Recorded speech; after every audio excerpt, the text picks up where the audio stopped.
քաղաքացիները խաբված կլինեն, եթե մտածեն օրինակ Սերժ Սարգսյանին ձայն տալով կամ Ռոբերտ Քոչարյանին աջակցելով ընտրելու են կոնկրետ տվյալ անձին։ Այստեղ նաև թեզ կա, որ հնարավորինս փորձում են ամեն մեկը ավելի շատ կոնսոլիդացնել մյուս ընդդիմադիր դաշտը իրենց շուրջը, թե ով է ավելի թեժ ընդդիմություն, ով է ավելի շատ պայքարում Նիկոլ Փաշինյանի դեմ, եւ խոսքը հենց Նիկոլ Փաշինյան անձի մասին է։ Իսկ ով է ավելի թեժ ընդդիմադիր։ Ես կարծում եմ, որ ոչ մեկ, որովհետև եթե նայում ենք ընդդիմության գործառույթներին եւ քաղաքացիները շատ լավ գիտակցում են, որ ընդդիմությունն էլ է իշխանություն եւ ընդդիմությունն էլ է իշխանության մաս, նրանք այս տարիների ընթացքում գրեթե ոչինչ չեն հաջողել, ոչ մի խոսքին տեր չեն եղել, ինչքան փորձել են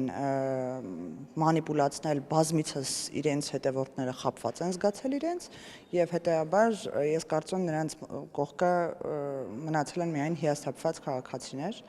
որոնց մեջ իհարկե շատ մանիպուլատիվ ձևերով սերմանում են ատելություն ու ատելություն անգամ սեփական պետության նկատմամբ։